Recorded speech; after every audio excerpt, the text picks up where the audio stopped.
प्रधानमंत्री जी, आरक्षण इतना बड़ा मुद्दा इस बार कैसे बन गया? आप तो माइक्रो चिप्स और मैन्युफैक्चरिंग इस पे बात हो रही थी, लेकिन आपको बार बार हम आरक्षण पे बात करते हुए क्यों देखना पड़ रहा है? मुझे नहीं करना पड़ रहा है, मुझे सचेत करना है मेरे एससी, एसटी, ओबीसी और अति पिछड़े भाई बहनों को, क्योंकि इनको अंधेरे में रख करके ये लोग लूट चला रहे हैं। और चुनाव एक ऐसा समय है कि जो सबसे बड़ा संकट आ रहा है उससे देशवासियों को मुझे जागरूक करना चाहिए। और इसलिए मैं आग्रहपूर्वक जनता जनार्दन को समझा रहा हूँ, क्योंकि ये दो चीज़ें हो रही हैं। एक, भारत के संविधान की मूल भावना का हनन हो रहा है, संविधान की मर्यादाओं को तार तार कर दिया जा रहा है, और वो भी अपनी वोट बैंक की राजनीति के लिए। अब मुझे याद है, मैंने हाउस में कभी कांग्रेस के नेताओं को सुना तो वो ये कहते थे कि पीएसयू का प्राइवेटाइजेशन कर रहे हैं आप, तो आप आरक्षण मिटा देना चाहते हैं। अब रियलिटी तो है नहीं, गप्पाजी कर रहे थे। लेकिन मेरे सामने आया कि जो लोग इतने बड़े दलितों के हितैषी अपने आप को कहते हैं, आदिवासियों के हितैषी कहते हैं, वे हकीकत में उनके घोर दुश्मन हैं।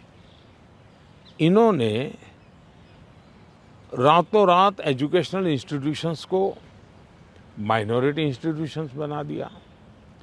माइनॉरिटी इंस्टीट्यूशन बना दिया तो उन्होंने आरक्षण उसमें खत्म कर दिया। अब उनके अधिकार क्षेत्र में नहीं था, वैसा एक नियम बदल दिया उन्होंने, और यूनिवर्सिटी तक को माइनॉरिटी स्टेटस दे दिया। अब दिल्ली में ही जामिया मिलिया जो यूनिवर्सिटी है, उसको उन्होंने माइनॉरिटी बनाते, उसमें सारे आरक्षण खत्म हो गए। एडमिशन में भी नहीं, नौकरी में भी नहीं। और बाद में तो चीज़ें उभर करके आई कि करीब करीब 10,000 ऐसे इंस्टीट्यूशंस हैं जिसको इस प्रकार से आरक्षण के जो एससी, एसटी, ओबीसी का अधिकार था वो पिछले दरवाजे से उसको छीन लिया गया है, संविधान की पीठ में छोरा भोंका दिया है। बाबा साहब आम्बेडकर ने जिस सपने से ये व्यवस्था खड़ी की थी उसको इन्होंने वोट बैंक के लिए गिरवी रख दिया है। तो ये एक चिंताजनक बातें मेरे सामने जब आई, तब मुझे लगा कि मेरा दायित्व बनता है कि मैं देश को अवगत। इतने में इनका मैनिफेस्टो आया। इस मैनिफेस्टो ने और चौंका दिया, और इसलिए मैंने पहला मैनिफेस्टो पढ़ देखते ही मेरा पहला कमेंट था कि ये मैनिफेस्टो पर मुस्लिम लीग की छवि है। तो 2-3 दिन तो उनको लगा कि इसका जवाब देने की ज़रूरत नहीं है, ये अपने आप ही बात खत्म हो जाएगी। जब उन्होंने कोई जवाब नहीं दिया तो फिर मैं एक एक चीज़ खोलने लगा। जैसे इस देश में वो ये कहें कि हम खेलकूद में भी माइनॉरिटी के लिए कोटा फिक्स करेंगे। आज पंजाब के मेरे बच्चे जो खेल जगत के अंदर बहुत अच्छा कर रहे हैं, बंगाल के मेरे नौजवान फुटबॉल में बहुत अच्छा कर रहे हैं, उत्तर प्रदेश के हमारे नौजवान जो एथलेट्स में काफ़ी अच्छा कर रहे हैं, अब वो अपनी जवानी उसमें खपा देते हैं। 10-12 साल की उम्र से लेकर के 25-30 साल की उम्र तक पहुंचने तक ये लोग इतना तप करते हैं जी, तपते हैं, शरीर को तपाते हैं। खिलाड़ी ऐसा नहीं बनता है जी। और सुबह रात को नींद नहीं आती, सुबह 4 बजे उठ करके चले जाते हैं। अब कहते हैं नहीं, ये माइनॉरिटी के लिए कोटा होगा, तो मेहनत करने वाला मेरा नौजवान जाएगा कहाँ जी? उनका क्या होगा? दूसरा उन्होंने कहा कि देश में अब जो टेंडर होंगे उस टेंडर में भी वे माइनॉरिटी के लिए आरक्षण करेंगे। मतलब ये हुआ कि आज मान लीजिए कोई कहीं पर बहुत बड़ा महत्वपूर्ण ब्रिज बन रहा है, उस ब्रिज में कौन ब्रिज बनाएगा?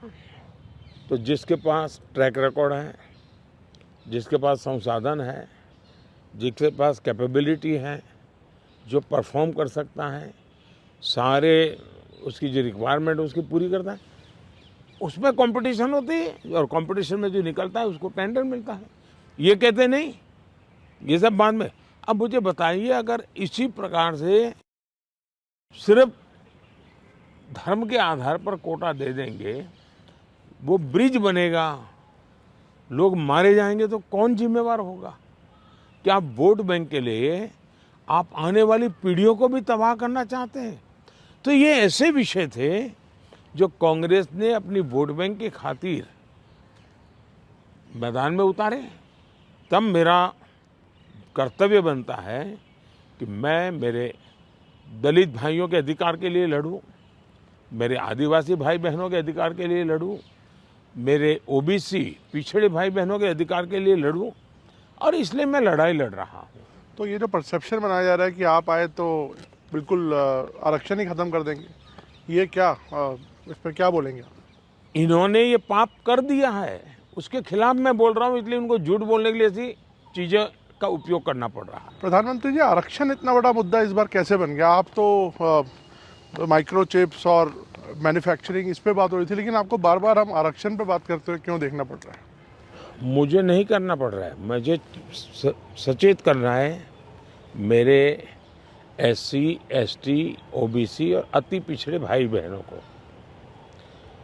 क्योंकि इनको अंधेरे में रख करके ये लोग लूट चला रहे हैं।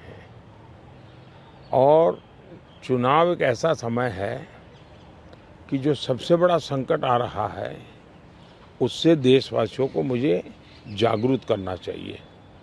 और इसलिए मैं आग्रहपूर्वक जनता जनार्दन को समझा रहा हूँ, क्योंकि ये दो चीज़ें हो रही हैं।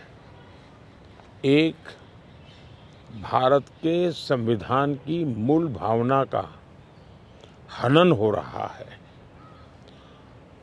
संविधान की मर्यादाओं को तार तार कर दिया जा रहा है, और वो भी अपनी वोट बैंक की राजनीति के लिए। अब मुझे याद है, मैंने हाउस में कभी कांग्रेस के नेताओं को सुना तो वो ये कहते थे कि पीएसयू का प्राइवेटाइजेशन कर रहे हैं आप, तो आप आरक्षण मिटा देना चाहते हैं।